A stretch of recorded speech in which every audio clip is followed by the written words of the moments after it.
Good evening, gentle friends. Welcome back to another What I Eat in a Day. So today it has gotten pretty late. I'm having a little bit of trouble with the weather changes, and I haven't felt up to really doing too much today. So I spent the day in rest and recovery mode, and I'm feeling all right. It's very chilly here, but we're all good. But it does make me thankful that I have started doing some freezer meal prep, because now I can have dinner pretty straightforward, pretty easy. So yesterday I did a combination recipe of basically like a beef burgundy beef stew sort of thing. And so I have one container of that, which I'm going to have. And some of the freezer meals, I have items that I'm going to wait and cook when I serve. So like I'm not going to freeze the pasta in the Italian wedding soup, or the chicken and dumplings, I'm not adding the dairy until I reheat it. With this one, it's good to go. I didn't need to make any sort of side adaptations for that one. But I like either yogurt or sour cream in my stew, and because I haven't had anything at all today and I have my full day worth of calories, I'm going to use some Good Culture sour cream.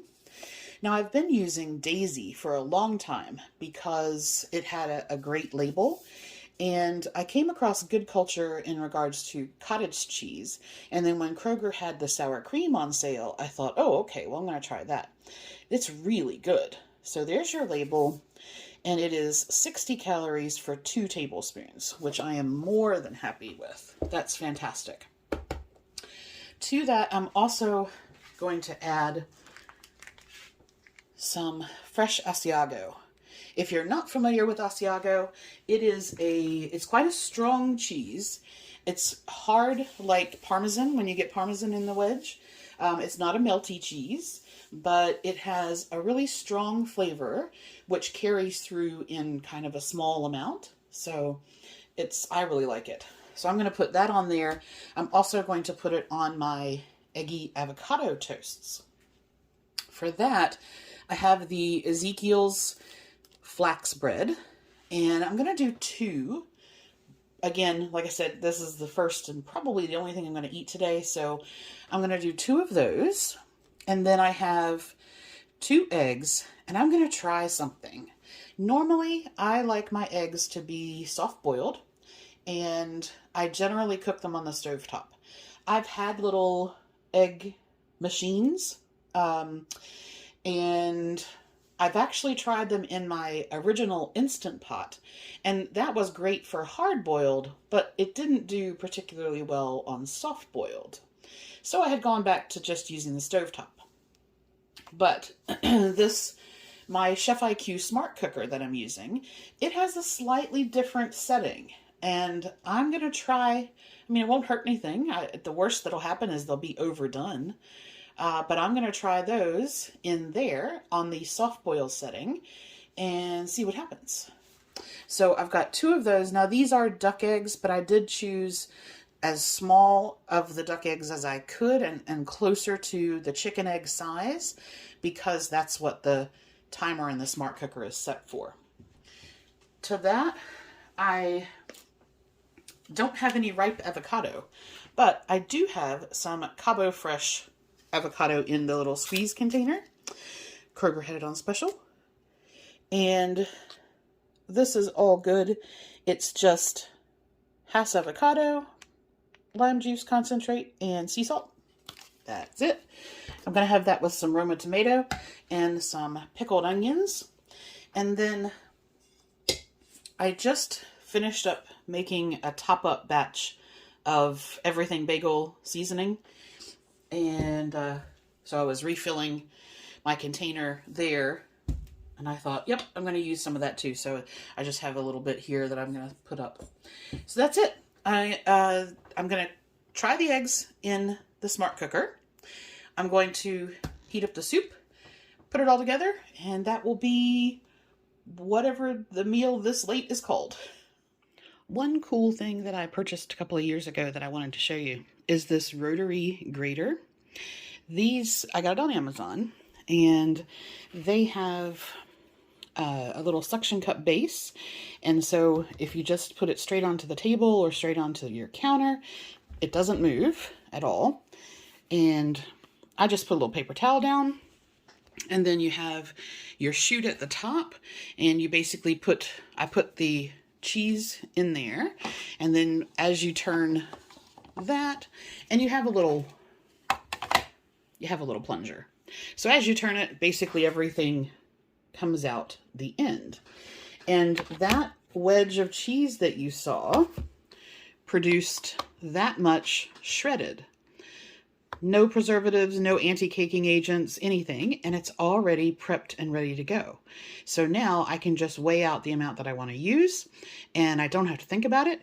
And the good thing is with this, you don't have to worry about your fingers, because I don't know about you guys, but more than once I've caught my knuckle on a grater if I'm grating carrot or something like that, which is why I bought one of these, and I have a safety mandolin as well. But I just wanted to show you about grating up your cheese. You can often get more volume and a cheaper than buying the bagged cheese. All right, so here's our Instant Pot soft-boiled egg test. Now I will say duck eggs, the shell is thicker, so they do take a little longer to cook, and I did just cook this on the normal chicken egg setting. But in that particular one, it recommended doing low pressure, coming up to pressure, and then it did like a 2-minute cook. It also recommends doing a steam option, which I might try just to see if there's a difference. But here's the test. Let's see what happened. It feels good. It feels like it's not overly done, overly hard-boiled, because I'm not a big fan of like hard-boiled. I'm trying to do this one-handed. Oh, check that out. I would say that is pretty darn close. I could possibly do one more minute because I can see a little bit of the white is not quite done, but I think that's because the shell is harder. But that is beautiful.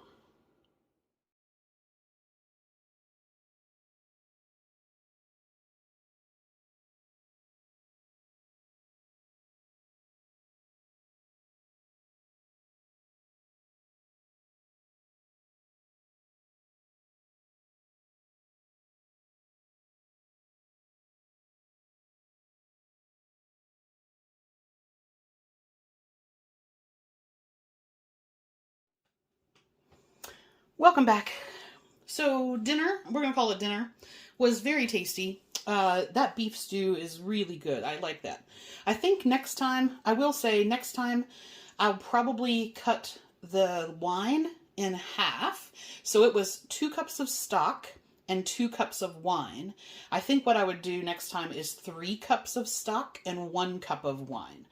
I don't drink, so I do like it in cooking, but it was a little bit sort of wine forward. So that would be the only adjustment I think I would make moving forward, is I'd cut the wine in half. Okay, for my sort of end of the night, I'm going to do a fruit and yogurt bowl, and I have 1 serving of the Greek Gods honey yogurt left. Now, I really like this brand, and this particular one is perfectly in line with what I'm doing. They're flavored ones, like their strawberry, for example, and the honey vanilla. This is just honey. The honey vanilla, they all have natural flavors and additional things in there. So, and it's the same with Noosa. I really like the Noosa yogurt, but there's only about 3 varieties in that work for what I'm doing. So I'm going to finish that, and then I have some blackberries, raspberries, and blueberries. And I was thinking I was going to put some nuts on there, and then I remembered that I had gotten this. This has your pumpkin and sunflower seeds, dried cranberries, mango, walnuts, almonds, and that's all it is. Just that. And it is 130 calories an ounce. So I have plenty of calories. I'll weigh out an ounce and see what that looks like in comparison to the bowl. And that's it. That will be me for the night. So I decided I wanted to make my yogurt pretty color. And I have some of these food coloring powders. This is the purple sweet potato powder. You guys have seen me eat the sweet potatoes. And that's all that this is just that. So that's a nice way. I use this to color noodles if I'm making unicorn noodles, or you can put it in something like the yogurt if you just want it to be pretty.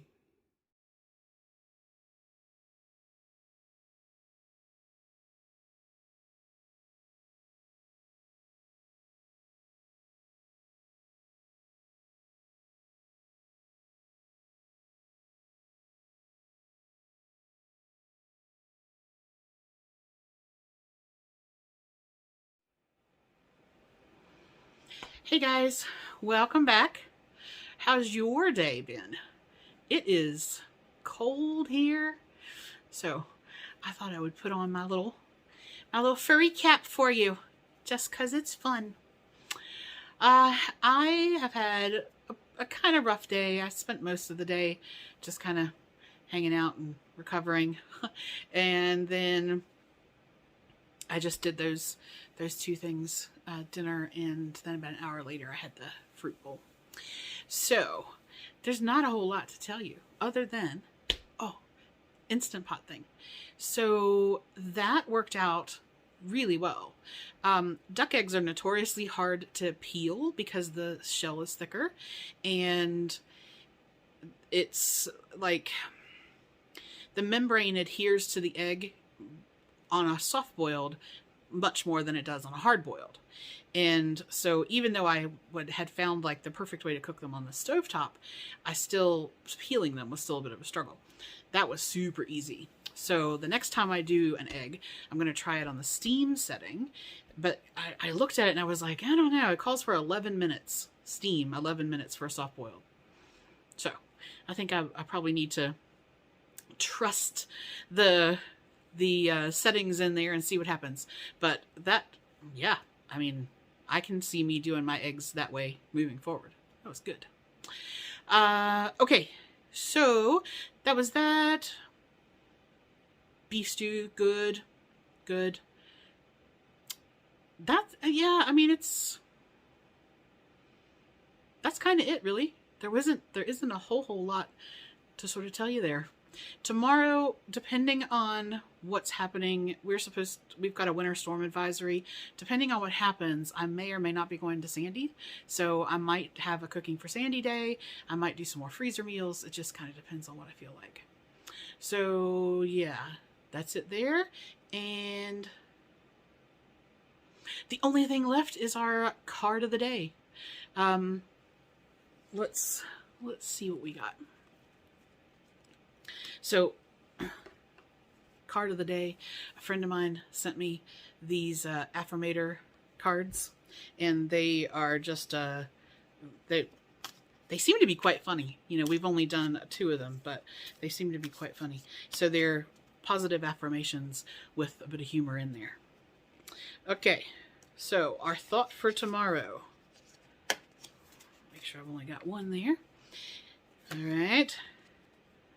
I have a little cloud guy. Gentleness. I speak with gentleness and I listen with gentleness.